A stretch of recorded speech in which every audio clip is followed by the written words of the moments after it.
हर सुख में दुख छुपा हुआ है, यानी कि सुख से सावधान।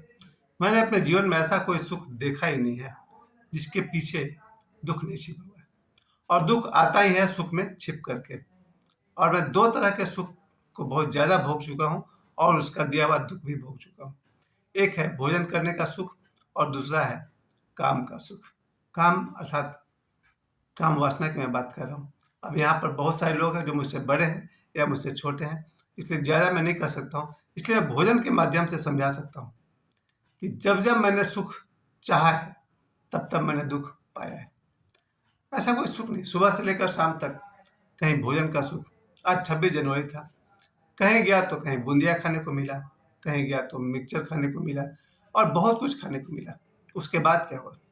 उसके बाद शरीर में ऐसी-ऐसी परेशानियाँ मुझे झेलनी पड़ी, क्योंकि अब मैं 53 ईयर्स का हूँ और मुझे एक बात समझ में आ गया है, दुःख आता ही है सुख में छुप करके। शायद सारा का सारा दुःख बचपन से अभी तक को अगर मैं याद करूँ, ऐसा कोई सुख नहीं है जो मुझे दुःख नहीं दे गया। और मुझे मतलब देखा जाए तो हम सबको बड़े सावधानी से सुख को चुना जाए। कोई भी सुख हो, जैसा मैंने कहा काम वासना का सुख, उसमें तो दुःख छुप कर ऐसा बैठा हुआ है कि बड़े-बड़े ऋषियों ने, देवराहा बाबा जैसे लोग हैं, ओशो हैं, बाबा बागेश्वर हैं, बहुत सारे संत हैं जिन्होंने सुख का ही त्याग कर दिया। क्योंकि उन्हें शायद ये राज पता चल गया है कि सुख के छाँव में, सुख के में छिप करके दुःख खड़ा है। इसलिए बहुत सारे सन्यासियों ने विवाह ही नहीं किया। बहुत सारे सन्यासियों ने भोजन के सुख को भी इनकार कर दिया। देखिएगा बड़े-बड़े सन्यासी या तो कोई भोजन ही नहीं करता है या फिर वो कम भोजन करता है। इसका अगर कोई उपाय हो सकता था तो गौतम बुद्ध का मध्यम मार्ग। क्योंकि भगवान बुद्ध ने जीवन को इनकार नहीं किया, निषेध नहीं किया। उनका कहना था मध्यम मार्ग। अति से बचना है। सुख मनुष्य का स्वभाव है, उसकी इच्छा है। बस गौतम बुद्ध सावधान करते हैं, अति से सावधान हो जाए। न तो अति सोना अच्छी बात है, न अति जागना अच्छी बात है। और कल रात ऐसा हो भी गया कि कल रात को मैं थोड़ा ज़्यादा ही जग गया था। अब ज़रा सोचिए, जगने में भी कोई सुख मिला होगा तभी तो जगे होंगे, नहीं तो जगना कौन चाहता है? तो कहने का मतलब ये हुआ कि कोई भी सुख कि अगर हम अति पर चले जाएँगे तो उसमें दुःख आएगा ही आएगा।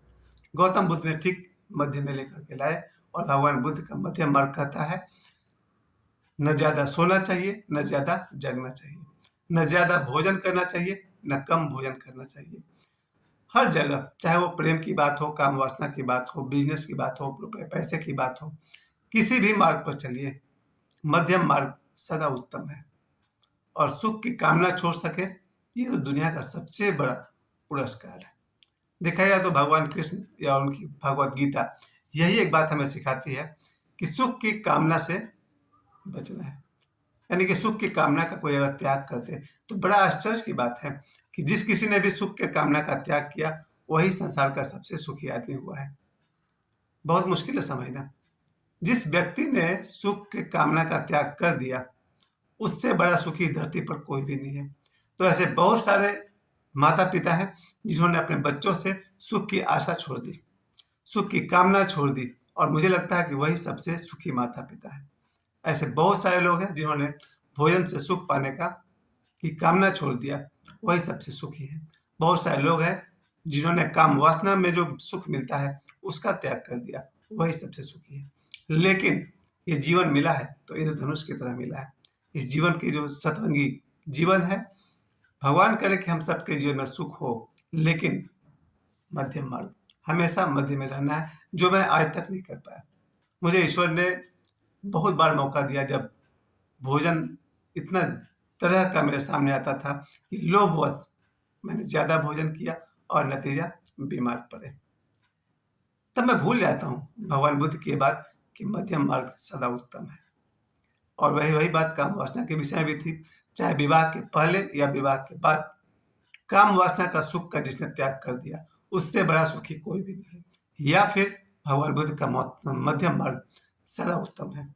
तो आज मेरी तबीयत थोड़ी सी खराब हो गई, जिससे ये बात मुझे याद आ गया कि मध्यम मार्ग सदा उत्तम है और सुख की कामना का त्याग कर सकूं, ये बहुत जरूरी है।